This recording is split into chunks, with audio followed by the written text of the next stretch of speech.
Mi propia mater nisequiera mi miro a los ojos, cuando mi medio una sola bolsa de lona, en el pecho, el dia de mi cumpleaños número 18.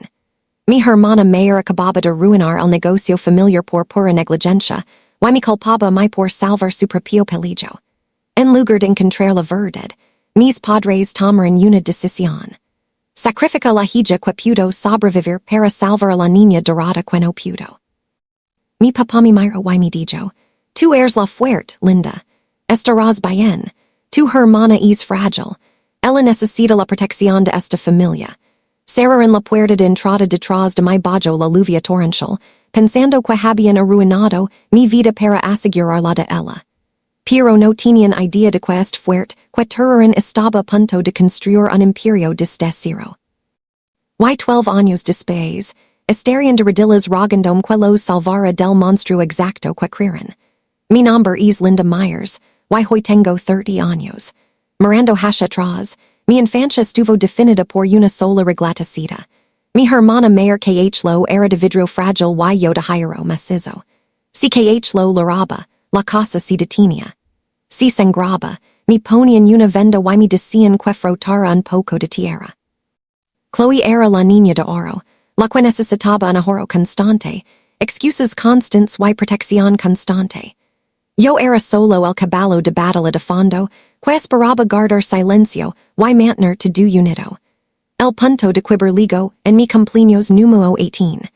Que lo trabajaba como contadora del pequeño negocio minorista de sus padres.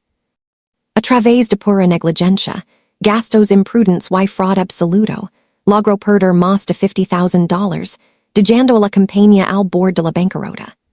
Pero en lugar de asumir la responsabilidad, Chloe entró en pánico.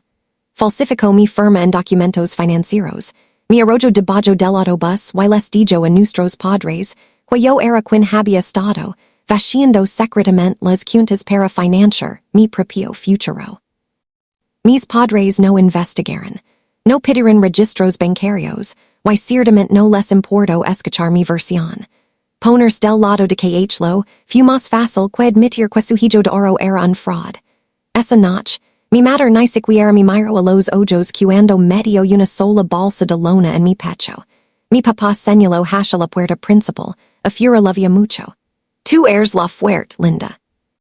Estarás bien, dijo mi padre, con la voz completamente desprovista de calidez. Tu hermana es frágil. Ella necesita la protección de esta familia. Y tenert aquí solo complica las cosas. Cerrar en la puerta, dejándome solo en la oscuridad. Esa noche, el asiento trasero de mi oxidado Honda Civic 2004 se convirtió en todo mi mundo. La temperatura bajó y el ruido sordo constante de la lluvia contra el techo sonó, como una cuenta regresiva para mi derrota. Con $42 a mi nombre y una bolsa de ropa hecha mano, el pánico trató de ahagarme. Pero a medida que se avecinaban los escalofríos, también lo hizo una rabia fría y aguda. Pensar en que me habían descartado, pero lo que realmente habían hecho fue quitarme todas las cargas que había estado cargando por ellos. A la mañana siguiente, entré a un restaurante abierto las 24 horas en las afueras de la ciudad. Me lavé la cara en el fregadero y convencí al gerente de que me contratara como lavaplatos en el acto. Trabajé al turno de medianoche 8, tomando cada trozo de tiempo extra que nadie más quería. Dormir era un lujo que programaba en bloques de 2 horas entre turnos, estacionado detrás de una tienda de comestibles tranquila. Ahifudant conocí a Aliner. Era una mujer de ojos agudos a finales de los 60 que entraba al restaurante todas las mañanas a las 6:00 pedir café negro mientras revisa las facturas de su modesto servicio de limpieza comercial. Una mañana, notando mis ojos inyectados en sangre y la forma meticulosa en que organicé la estación de preparación, entabló una conversación.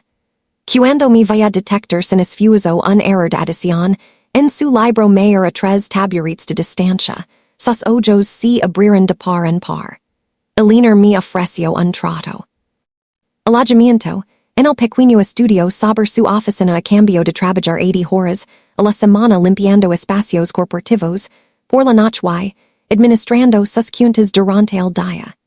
No solo acepté. Pus toda mi alma en ello durante 3 años. Mientras otros jóvenes de 19 años estaban de fiesta, yo dominaba las operations commercials, aprendía contratos commercials y ahorraba cada centavo. Mientras me alejaba silenciosamente en las sombras, las cosas en la casa de mis padres se desmoronaban por las costuras. Sin mi ali para encubrir secretamente sus hulas, equilibrar los libros y limpiar sus constants errors, la incompetencia de que lo cuido completamente al descubierto. El negocio minorista familiar sangraba dinero todos los meses. Se suponía que lo dirige las operations, pero en cambio usó la cuenta de la empresa como su alcance personal, comprando bolsos de diseñador, reservando escapadas de fin de semana y haciendo pedidos imprudentes de inventario que se pudriran en el almacén. En lugar de finalmente responsabilizar a su hijo dorado, mis padres duplicaron su habilitación. Estaban tan aterrorizados de admitir que habían arruinado su relación conmigo por una mentira que se negaron a enfrentar la realidad. Cuando el negocio no pudo cumplir con los peligros, mi papá agotó su 401k para cubrir el déficit. Cuando los vendedores amenazaron con demandas por facturas impagas, mi madre sacó silenciosamente una segunda hipoteca masiva de la casa de nuestra familia para rescatar a lo una vez más. Si decían a sí mismos que lo era frágil y necesitaba tiempo para resolver las cosas. Pero la verdad era que estaban alimentando a un monstruo. Chloe no aprendió una sola lección. Ella simplemente se volvió más audas, sabiendo que sus devotos padres quemarían sus propias vidas para mantenerla abrigada.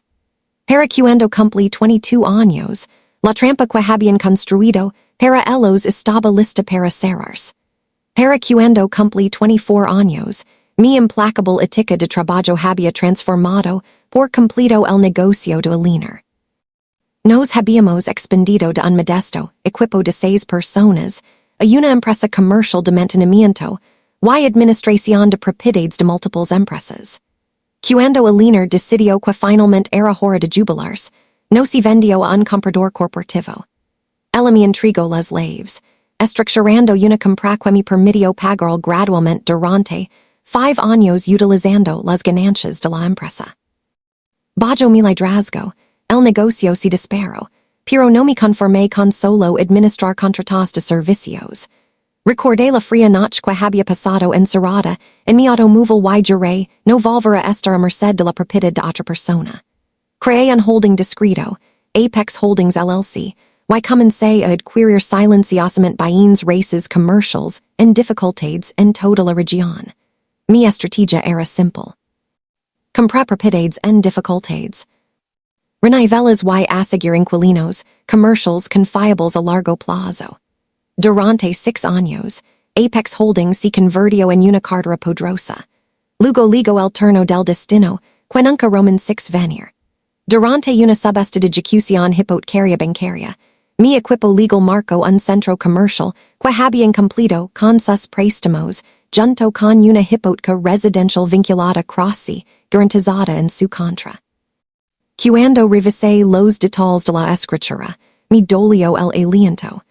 El propietario de la propiedad que figuraba en la lista era la empresa matriz del negocio minorista en quiebra de mis padres, y la tienda residencial adjunta era para la casa de mi infancia. Oficialmente se habían quedado sin options. Sin que ellos supieran que mi nombre estaba en el papeleo, Apex Holdings compró todo el paquete de deuda en una subasta por centavos de dólar. Ahora era su arrendador y su banco. Durante 12 largos años, hubo un silencio total de radio. Sin tarjetas de cumpleaños, sin mensajes de texto de registro, ni una sola señal de que les importara si estaba vivo o muerto. Había seguido adelante por completo, construyendo una vida de paz y seguridad. Luego, un martes lluvioso por la tarde, sonó mi teléfono con un número que no había visto en más de una década. Casi no respondo, pero curiosidad uno.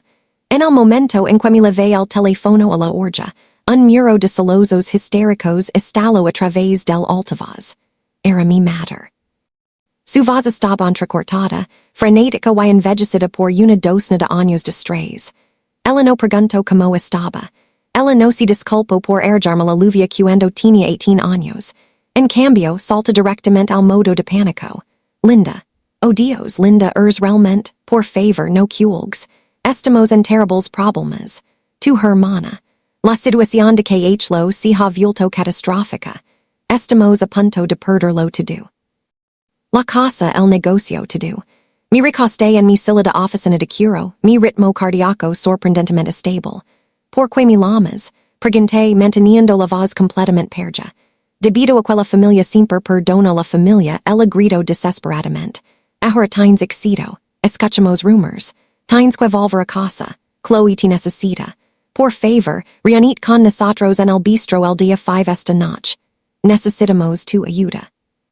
Sonre con una fría sonrisa privada en la habitación vasha. Estaré ali, digen voz baja y colgué. Era hora de una reunión familiar largamente esperada.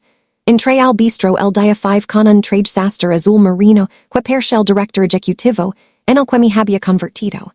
Mis padres y Chloe estaban sentados en una mesa de la esquina.